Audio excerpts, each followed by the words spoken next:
Welcome to session 7. In this session, we'll be talking about the skill of choices and the power of free will. We're still staying in the emotional state of the brain. Last session, we talked about encouragement, which was the first skill in conscious discipline in the emotional state.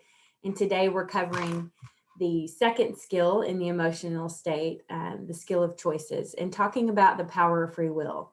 What do we do with the skill of choices? What do we think about that? We look at remembering that the only person that we can make change is really ourselves, and creating this, building up on all of these skills that we've kind of talked about already, and really going, which is best for you. We're going to talk a lot about today, building that willpower, that free will, building up a child's self-esteem, but it all starts with us as well too. So we're going to focus a little bit in the beginning about shifting our mindset to really allowing ourselves choice to build on those skills of the power and the reasoning why behind the power of free will.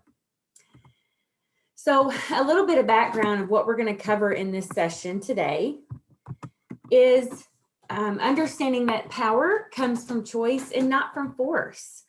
We're going to talk a lot about learning ways to help children build that self-esteem, like I mentioned, and we're going to show I'm going to show you different techniques and strategies to use, and some really good video demonstrations on how important it is to offer the two positive choices that we've all have learned about in our early childhood, how important it is to give children choices, but really reinforcing that positive choice so that kids are empowered to be able to make a choice. And know that it's a choice that maybe they're deciding that's what's best for them, and cultivating that culture of we that we've been kind of building upon, that we're allowing that choice for children, and recognizing that change can only come within ourselves. We're going to talk about how we can, instead of blaming the child or blaming them for, lack of better word, that they're not, let's say, for example, they're not picking up when they're asked to be, when it's time to pick up.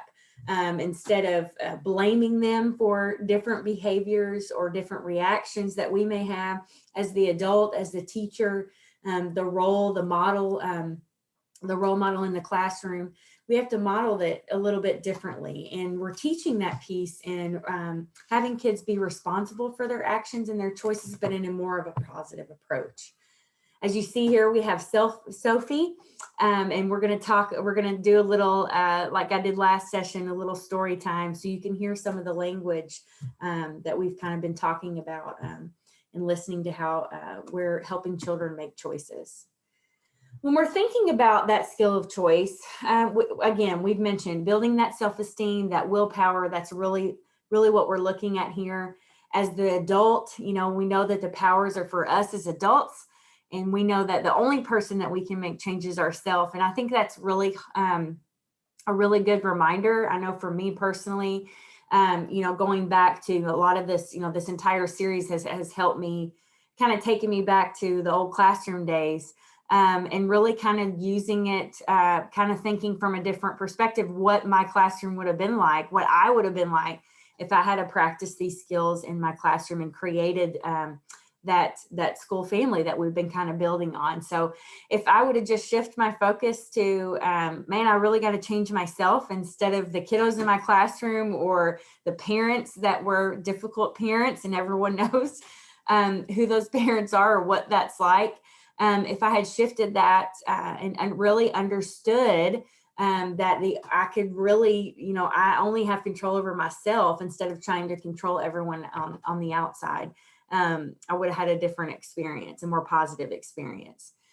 And we know that for the child goal, we want to look at really harnessing that power of choice and giving them that ability to be able to make that choice. If you think about it, and we've kind of been saying this over and over again, we've been talking about, that skill of encouragement being before this skill of choices. You think about, and I want you to just kind of the mindset as we continue on in this session, think about if we are trying to implement choices, wouldn't it be a lot easier if we had practiced the skill of encouragement before we allowed choice? Because a skill, choices and encouragement go together. So I just want to just kind of bring that to your attention. And now it's starting to understand, as we are layering on layer upon layer as we build upon these skills. So kind of in that mindset today. Again, reminder, just a visual here, we are in the emotional state of the brain still.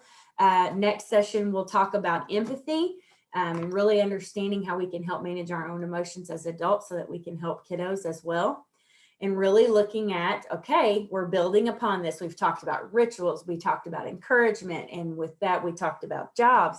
Today, we're talking about choices. We're building on these skills. The acronym for that emotional state is reject.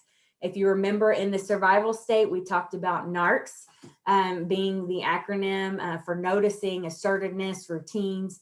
Now we're shifting into the emotional state and we're following right along here with the acronym of reject to help us remember these are the skills we have to practice and implement to help children who are in that emotional state.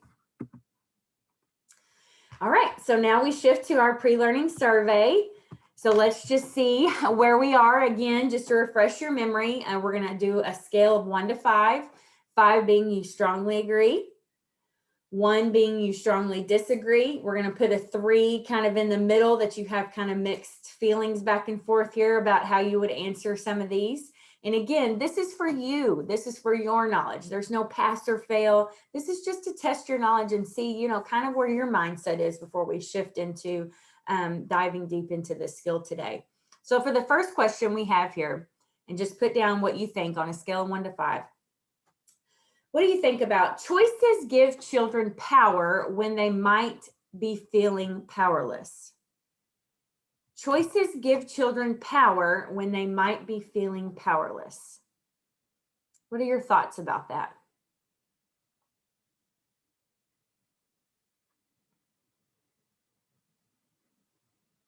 Okay, number 2, it is possible to change the behavior of others. I've kind of already shared a little bit about that. We'll talk about that as we go further along in the session, but thinking about that mindset, can we change others? Is it possible to change the behaviors of others? You know, can we change the behaviors? We can, not all the time, but what is the real goal here that we're trying to get to? Which I've kind of already said, just to recap. All right, from a state of powerlessness, we are prone to blame and attack. From a state of powerlessness, we are prone to blame and attack.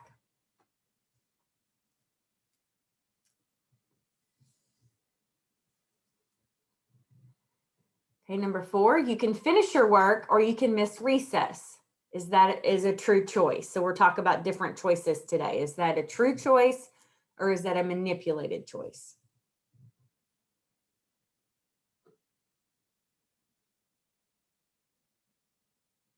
And the last question, the only person you can make changes yourself. 5 being strongly agree and 1 being strongly disagree.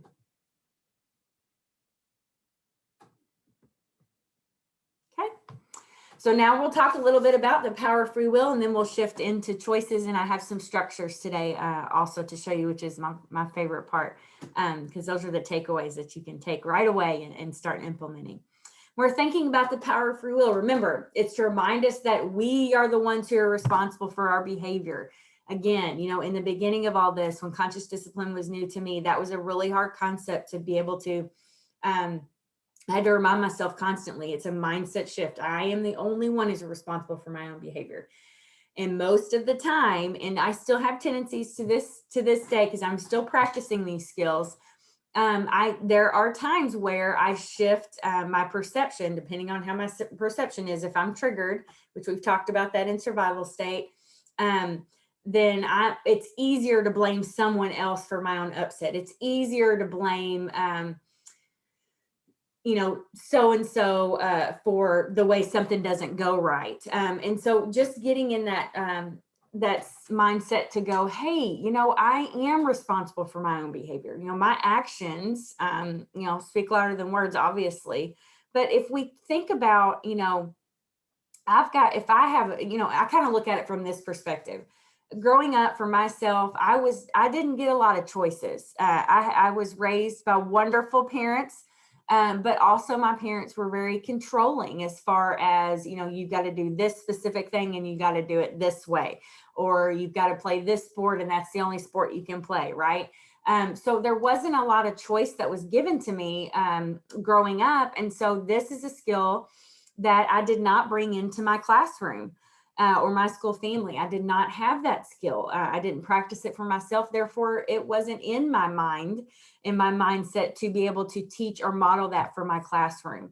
So you are at an opportunity now where you can see this now. If that's you and you recognize that, then here's your opportunity to practice allowing yourself choice, building on that skill of encouragement, building your self-esteem and your willpower so that you are more motivated and more willing to see that, there are choices. We literally make choices every single day.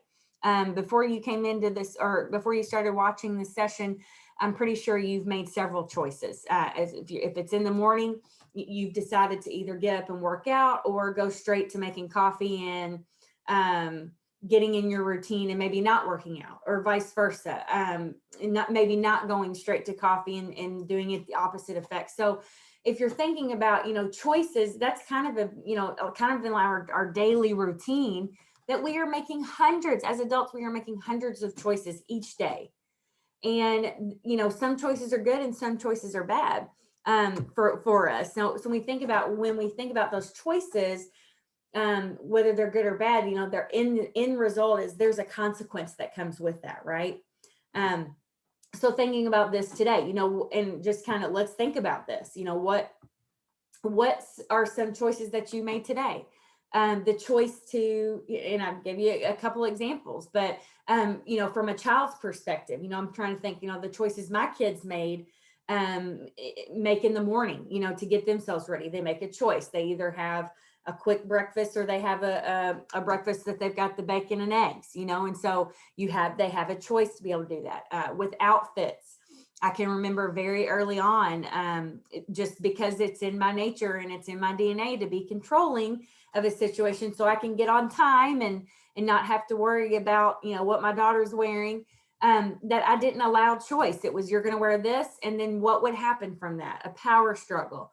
Her and I would be in tears, both of us, because I'm feeling like a horrible parent, and she's upset because I'm not letting her do, or not allowing her choice. And so if you think about that, what that does over time, and some of you all can relate, from the example I gave you earlier of not being raised that way, I'm the girl. And so what does that look like in adulthood? I'm the girl that when we go out to lunch with coworkers or even with my family, I'm like, I don't know wherever you want to eat. I don't know. I don't know.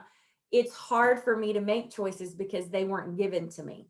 So I hope that makes sense, right? So thinking about that, what choices have you made? Now it's a little bit different. I am the adult in my house. I'm the one who's parenting my children. So it's a little bit different. But if you think about that, and I'm looking at it from this lens, is, allowing my daughter to have choice. You can wear this outfit or this outfit, and then following it with our tagline, which you'll see here in just a minute, what works best for you. She's been encouraged to make a choice. She's got that willpower. It boosts up her self-esteem. I have ability to make choice. She's not going to be like me, as an adult going, I can't make a choice. I don't know what I want. Is it white bread or wheat bread? It's making a choice for someone who's not allowed choice as they get older, even as they're a teenager, choices seem overwhelming for them. So it's easier to push it on someone else to make that choice, if that makes sense. So just kind of think about just kind of what I said. And I'm like, how many of you does that resonate with? Is that you? When we're thinking about the choices that we made today, well, what were the consequences of the choices? Yesterday, I got up late. I did not have time to get in my normal routine. So normal routine is for me, I get up before everyone in my house. I like to exercise. I like to drink my water in the morning. I like to have my brain smart start. And usually there's a devotion tied in there because my faith's important to me. So I was pressed for time. I got up early or late and I didn't get that done. So I was already out of routine. So I was tired. I didn't have the energy that normally on normal days would keep me going if I had stuck with that part of the routine. And so as a result of that, when I'm tired, I make poor choices with food. I don't have time to prep my food that for a healthier meal. I go out to eat. So the consequences is I did not eat good that day. I overate. It was overindulgence on things that was not a healthy choice for me. And so in result, I got home and I was too tired to work out. So the consequence is, if do you see, this is all making sense, right? So I'm blaming myself, not others, blaming myself all day long, all night long, for not getting up and making that conscious choice to do something good for my body and good for my energy and my fuel to keep me going throughout the day. So just kind of thinking about that, that's where I want you to go with that. Just kind of think how empowering and how important it is to recognize, yeah, there are consequences when I make a choice that maybe not be so good. Well, same thing with kids too, but what we teach with consequences is it's an opportunity for kids to practice, to do it own up to the mistake. Yeah, mistakes are allowed, but using it as a teaching opportunity. So when we're thinking about that power of free will, I've mentioned several times, and you'll hear me say it throughout this session, it is so important to remember that it is the best way to build self-esteem and that willpower. But we can't do it unless we have the two fundamental choices that go along with that. And we'll break that down as we continue on this and during this session. So we're thinking about those two fundamental choices being accept what it is and focus on the solutions, right? So accepting what it is and how can I problem solve? What could I do differently? Resist what it is and focus on the problem. Okay. So you're thinking about, okay, what we want to do, the positive approach is accept what it is and focus on how can we have a solution with that. Okay. If we resist what it is, then we shift to there's an issue, there's a problem. So what does that translate to? Okay. Well, that translates to, we're thinking about in the classroom with children and children in our classroom, we think, instead of saying, how do I make the child blank, right? How can I make this child put on their jacket every single day without me having to help them before we go outside? Okay. Just an example. Shifting to how can I help this child successfully put on their jacket, right? The intent behind the control. Here's the thing. We're thinking about control, which is what I mentioned earlier. That is coercion. You're coercing someone into doing something instead of making a child. Just for example, prime example, circle time. If you're a teacher that has that controlling nature, that's in you to just always have control, and when it's not in control, you're clacking, then you're going to have that nature in you to want to control a situation, right? And so you're going to make the child comply, and you're going to pick them up and put them here.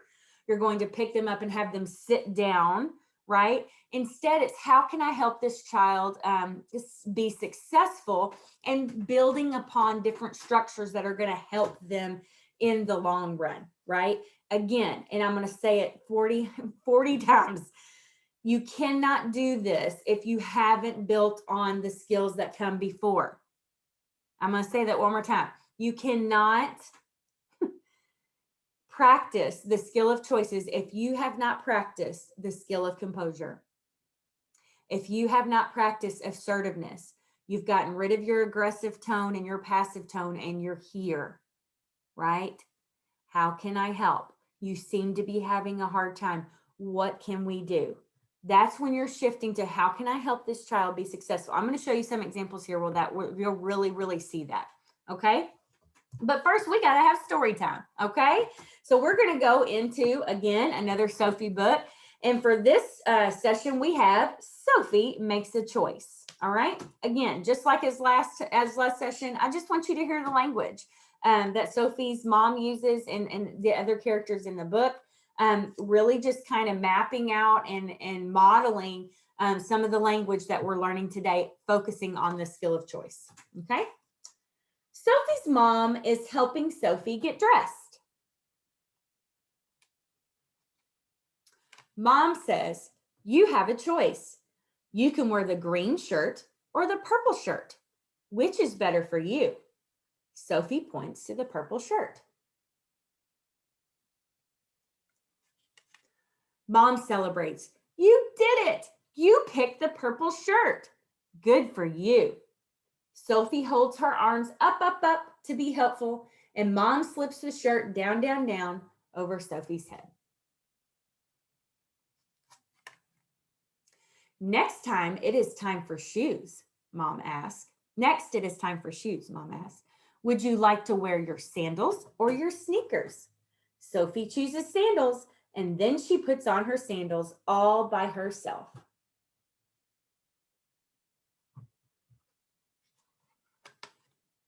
Mom smiles. You did it. You put on your purple shirt and your sandals. Now you are all dressed.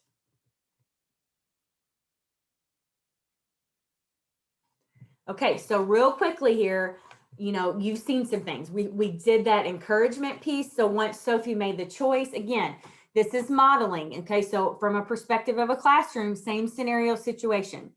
In this book, Mom says you can wear the green shirt or the purple shirt. She's not saying you're wearing the purple shirt. With my daughter, you know, when this was a big deal, when she was the three-nager, you've heard that term, right? It's not the terrible twos, it's the threes. You know, it's you're going to wear these shoes and that is it. There's no boom. There's no argument about it. We're doing this. Okay. And then following up with the tagline of which is best for you or what works best for you. You're allowing the child to have choice, but you're also not controlling their decision, but you're allowing them two choices. When she makes a choice, here's the big piece. You did it. We talked about that in the last session, encouragement, encouraging the child when they've made a choice. Celebrate it, because the more and more you celebrate and encourage them, we've talked about that. They're going to be more willing, right, to do what we've asked them to do, right? Okay. So now going back, now we're shifting to the skill of choices. And I wanted you to just kind of see, just hear the language that was modeled in this book, because this is where we're going along with as we're talking about the skill of choices. We talked in the pre-learning survey, you know, true choices. You know, true choices are honoring our free will. Okay. They're not coerced. They're not manipulative. We're not convincing a child it's either this way or no else. So here's just some examples, okay? And we'll answer these. Obviously, we can't answer together, but we'll just kind of look at these as just different from a different lens, right? So the first one we have, line up now or you will go to the principal's office. Is that a true choice? Absolutely not. There's evidence of manipulation. There's threatening, almost a threatening tone here in this statement. I'm not going to lie. I have said that before, line up now or you're going up front, you know, or you're going to go see Miss Cindy or whatever the case may be. So that's a threat. It's manipulation. It's either do this and there's a consequence and it's not going to be good, right?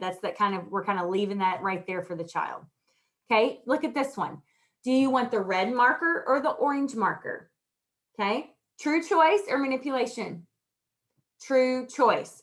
Do you want the red marker or the orange marker?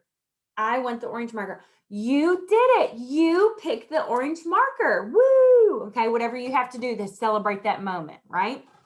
Okay, the next one. You finished your homework. You finished your homework or you can cancel your play date. Manipulation or true choice? Definitely manipulation. I've heard this over and over again in my house and it's gotten a little bit better. You're going to finish your homework or we're taking away your Xbox.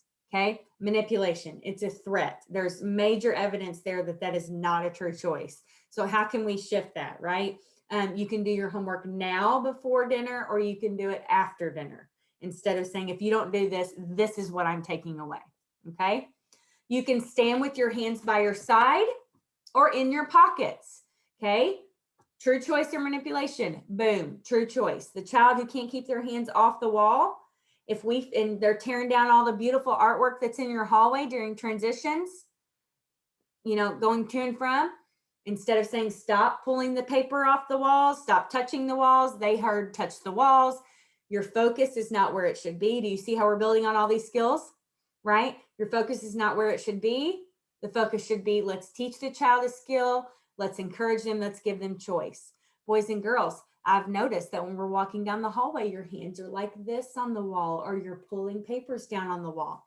What can we do that would be helpful as we're walking down the hallway so that we can keep our artwork safe or not tore up? Okay. What can we do? We can walk in walk in the hallway with our hands by our side like this model, or we can put them in our pockets like this. Which works best for you? That's exactly what that looks like. Okay. Giving two positive choices provides that structure, which we have talked about, how routines, predictability, structure, that's what children need to know to feel safe. They need to know their limits and their boundaries in a way that is safe and calm, from a teacher who is there to help, right? And the number one job is to keep that child safe. When we are encouraging children or allowing children to make authentic choices, and when we celebrate that moment, it is like a major, what Dr. Bailey says, is a major hit of dopamine, meaning it's a major hit of those feel goods, right? When I feel like I have power over my choices as the adult, it gives me the feel good, right? I do have a choice. I get up in the morning and I choose to exercise. That makes me feel good, right? It's the endorphins, it's the dopamine, it's all those things that makes me go, I'm going to choose to do it tomorrow because it makes me feel good, right? Okay. When we're thinking about choices, we think about, okay, here we go. What does that do for the brain? It organizes in the brain so that we can access the higher centers of our brain, which we are getting to. We're getting closer to talking about that so that we can reach those goals, so that we can be successful learners, right? When we think about that reward and punishment, the sticker charts that we talked a little bit about in the last session, what that does is that higher order brain function, it releases the dopamine, but it doesn't happen because the choices don't feel true. Does that make sense? When we think about the reward and punishment, meaning as the adult, I'm going to celebrate on Friday because I've eliminated the carbs from my diet, and here comes the ice cream. Okay. The choice is manipulated. I'm punishing myself for making a choice that's not okay.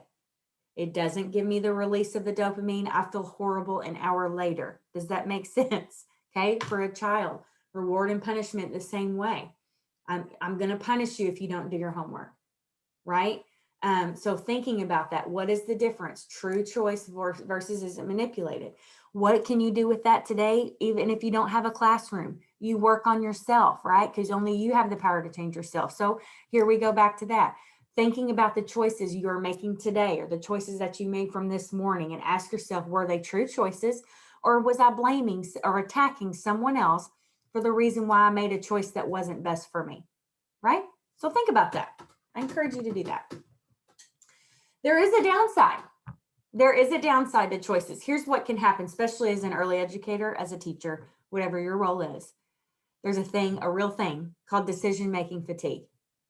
And when that happens, that's when you start to break down, right? You're up here in the higher level centers of your brain, and all of a sudden you've got this decision-making fatigue, and you're here, the child's like, I can't do this anymore, and I'm done, okay? You've got to be limited. Okay. How do we avoid this? I'm going to give you a few steps here. Okay. Number one, that would help tremendously is your brain breaks throughout the day. If you don't incorporate brain breaks throughout the day, I'm telling you right now, you will be done with this. You will be done with the decision making and the choices before 9 a.m. right? Every day. They're going to get overwhelming. You got to think about, okay, they're got to be limited. They've got to be appropriate. You got to think about just different things, just different common things. So offering child choice that an adult should be making. Okay. So thinking about that, is it too much for a child? Should an adult be cleaning up the huge spill because it's overwhelming for the child? Should an adult be doing or making that decision? Okay. Offering opportunities for them to calm, taking them to the safe place, encouraging them that you will help them kind of pull them out of that survival state, and then getting to that emotional state, and offering two positive choices and guiding them through that process. Okay, so we're going to play this video here, and I know this is a younger baby or a toddler, Actually, I'm going to stop sharing here and see if I can pull it up a little bit better on this screen.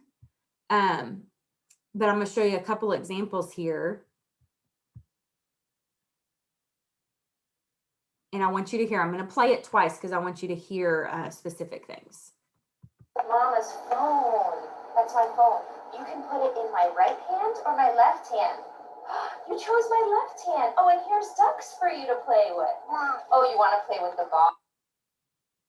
Okay, I'm going to play that one more time. Mama's phone. That's my phone. You can put it in my right hand or my left hand.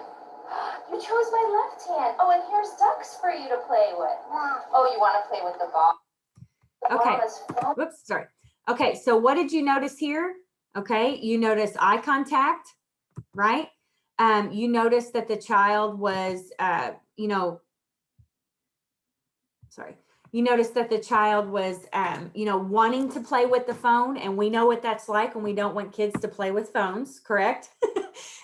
So instead of saying don't play with my phone and taking it away, you're using it as an opportunity to coach the child.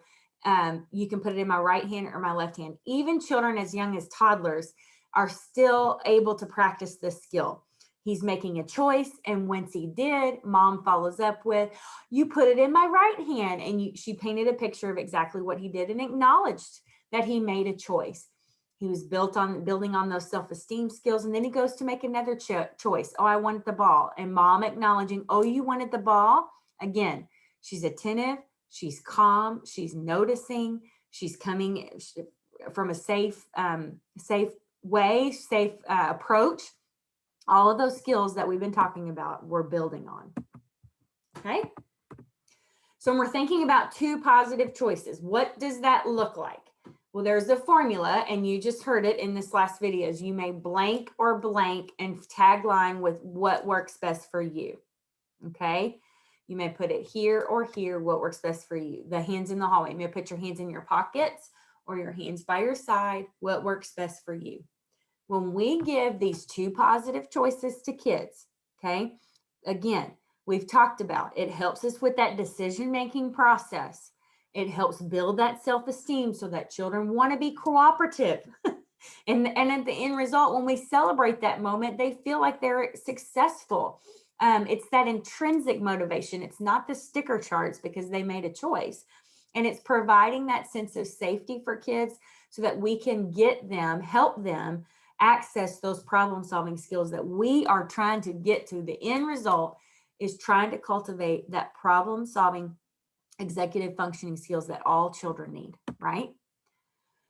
So how do we go from here? When we're thinking about choices, we want authentic choices, and we want them to be empowering. You guys know how to make it empowering.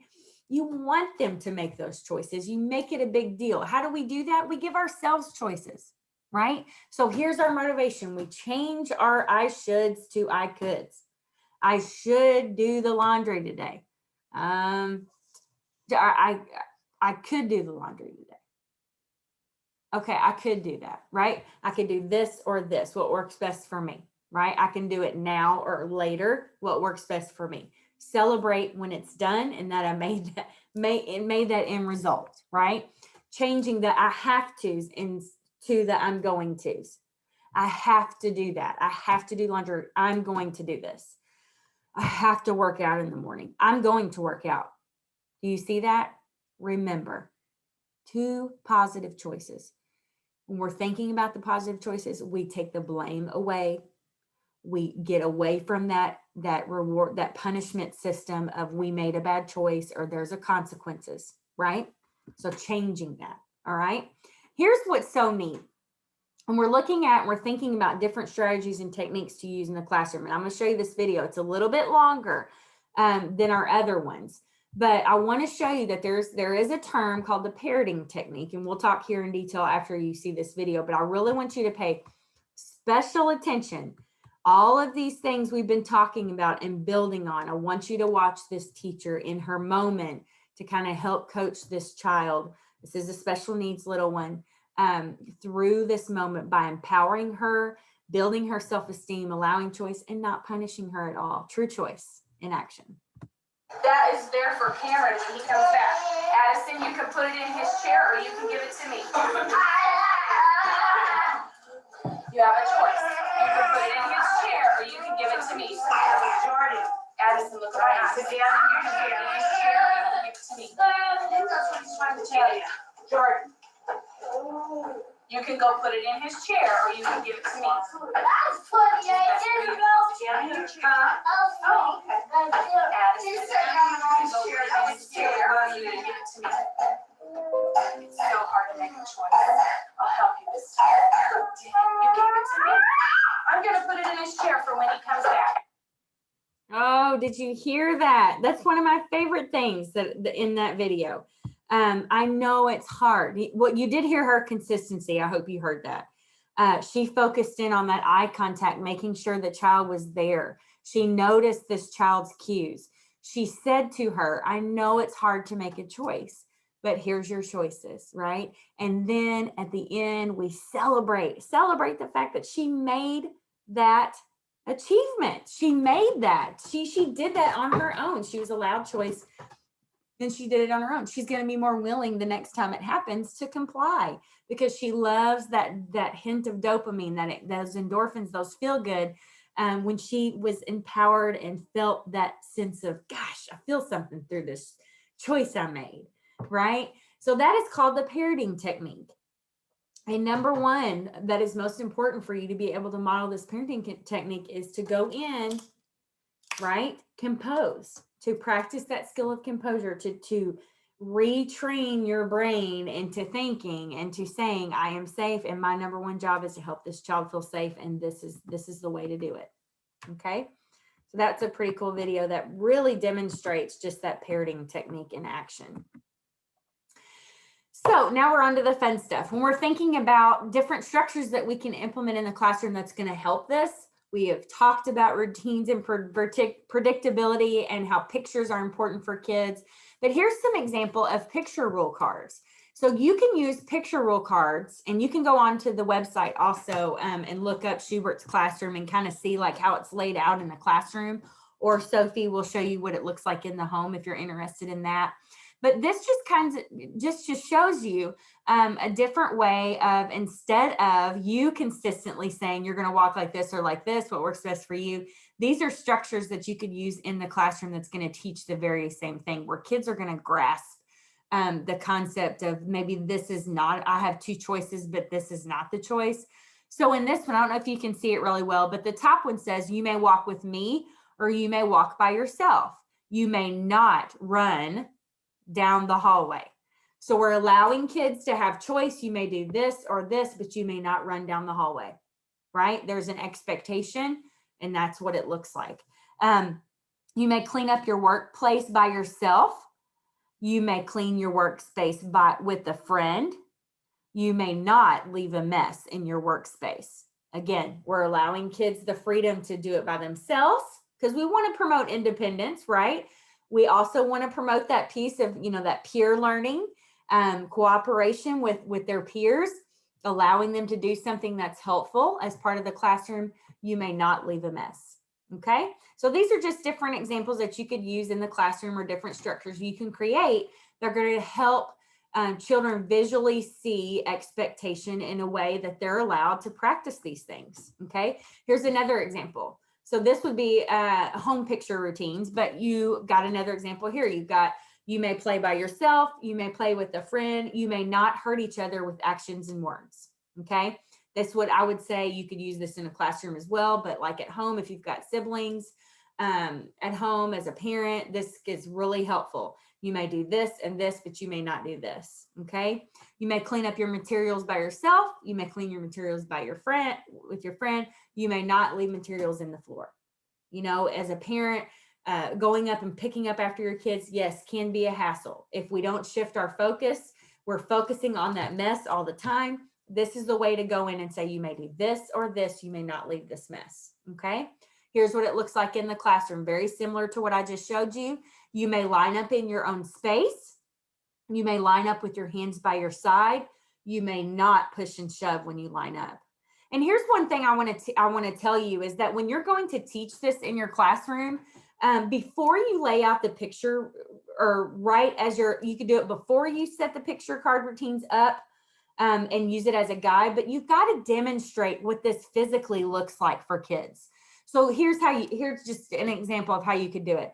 Boys and girls, I'm going to set up a new picture new picture routine of lining up in the hallway. But before I set this up, let's practice. Let's look at it together and let's practice. Okay. This one says you may line up in your own space. Boys and girls, show me what that looks like. What does that look like when you line up in your own space? All the kids, kind of line up in, okay. Now this one says you may line up with your hands by your side. Boys and girls, show me what it looks like to line up with your hands by your side. Let me show you, okay? Next one, this one says you may not push and shove when you're in line. Boys and girls, we have been seeing some friends put their hands on their friends, and that is not safe. Okay, do we see this? We're using it as a teaching opportunity. 1. Number 2, I'm staying composed, right? Number 3, right? I'm coming at them safe, and I'm getting the job done because my focus is not on pushing and shoving in the hallway. My focus is we're going to line up in the hallway safely, and this is how I'm going to teach kids, and we're going to practice, right? And being okay as the teacher to practice that power of acceptance, which we're going to talk about in the next session, that it is what it is, right? And we're going to celebrate when kids make a little bit of an effort, just like we talked about in the encouragement session. We're going to celebrate that, right? Here's just a few examples. Okay, I'm going to show you this last video here, which I think is really great. Great example of just kind of building up on what we've talked about here. I'll try to get this. All right. This one is a video of an autistic child who really needs that navigation. We're thinking about navigating through choice and cultivating that sense of he needs help, that we want to build on these skills, right? We don't want to do everything for the child. We want to allow even children with special needs, we want to allow an opportunity for them to have choice so that they can have free will and encouragement, and that power, that their self-esteem is being developed or being increased. Here, so Joelle, take off. Watch. So watch what we're gonna do. So first, we're gonna talk about the buddies. Watch this. Here's my buddy. Oops. Here are his feet. So first, we're going to talk about the buddies, whichever one you like. And then second, we're going to work with the headphones. Does that look like those? Yes. That's a pretty interesting drawing. Okay, so first buddies, second headphones. Yeah. Here, so put them right over here. Put them over this way so they're safe. I'm gonna put the marker over here. So look, Joelle, which one do you want to talk about first? Which one? Happy. Grab Happy. Grab Happy. Here, you can do it. Oh, you want me to do it? Here. So look, Joelle, I'm gonna show you again. Watch. First, buddies, then headphones. I'm gonna put them over here because that's gonna be next. All right, so look at Happy. You better keep close. Do you see his eyebrows? Oh, I can come? Oh, I have my invitation, but I'm gonna do this first and then I'm gonna go to the party. I didn't write my name in there. But they're going to party. I have to write my name in there. You know what? Can you ask Miss Kim or Miss Evie to write my name, please? Yeah. So look. So look at his eyebrows. They're going like this. Oh. Look at his mouth. His mouth is going like this. No. He looked away. No. Oh, no. You don't want to talk about Happy.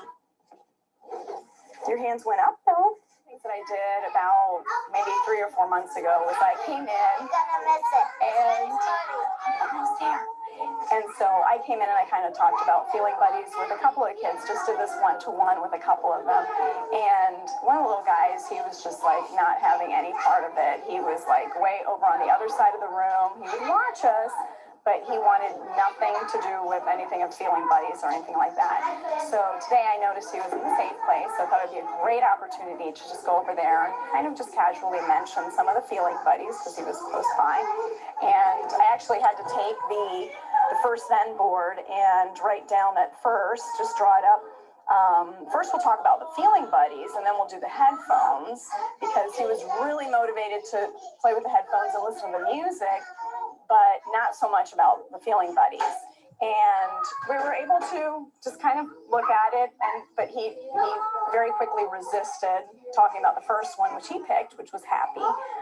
Typically they choose happy, it seems. And I think it was pretty monumental that he just kind of looked at the buddy and just kind of accepted it. He wasn't across the room from the buddy. So we're getting there, but it's a work in progress. But this was huge for him. I love how she says, you know, we're getting there. It's a work in progress. You know, this is huge for him. She's acknowledging the fact that, you know, this is something that can be challenging, but as a teacher, you need to remind yourself, you need to hear that. Those are good, just a good thing to remember, that, you know, kids are going to baby step into things, and to acknowledge the fact that they've made a little bit of a step into the right direction, and just don't lose hope, and continue on that path to provide, you know, continue on the path to be able to build and cultivate all of these skills from that compassionate culture that we're trying to cultivate in the classroom. So here's where I want to take you as we wrap up this session. I want you to think about, and just a reminder that we are only capable of changing ourselves. You know, what we do to children, they will do to us. We've got to go back to remembering how important it is to actively calm and using our composure reminder that we are safe and that we can handle, you know, when a child is not really wanting to go a certain way, or you're picking up on a child just not wanting to, you know, cooperate, just remembering, you know, composure is key, so that you can go into those different techniques to use with children of all different ages. When we're thinking about children feeling powerless, you know, we got to go straight to that point of we can't overpower them, but remembering the importance of that true choice versus that manipulation, and gaining their focused attention, right? And saying, you know, maybe you need a brain break right now, and then you can make a choice. You know, if you saw in that video, you know, Joel, he didn't want to make a decision right there. You know, he was maybe feeling overwhelmed, you know, maybe he was tired that day or whatever, maybe not feeling well, whatever the case may be. But allowing choices, but noticing those cues in children that they may just not be ready to make a choice, and then tagging it on with that parenting technique to say, I know it's hard to make a choice. Maybe you need some help. You know, you have a choice, right? Like today, you have a choice to make a commitment. You know, and we'll shift to that. You can make a commitment or not make a commitment, right? So our commitment for this session is really looking at saying to yourself, okay, I'm willing to take responsibility for my choices, because I understand that when I choose to believe others are making me behave in certain ways, I will give my power away, stress my body, and tend to blame or punish others. Right? So today I encourage you, and even on until I see you again, is really practice allowing yourself to have choice. Everyone is allowed choices, right? And we talked about, you know, the choices that you've made already before you came into this session or listened to this session. Are you willing? Are you willing to take responsibility for your choices, right? And instead of giving that power away and stressing your body and blaming others for that choice, allow yourself to have that choice, right? And allow yourself to have true choices and know that it's not manipulated to where we tend to go to where we blame and punish. So if you're willing, I want you to put your spirit fingers in, and collectively we will say together, I'm willing. You did it. So in the next session, you can join me, where that'll be session 8, where we'll be talking about the last skill in the emotional state of the brain, the skill of empathy, and we'll be talking about the power of acceptance. See you in the next session.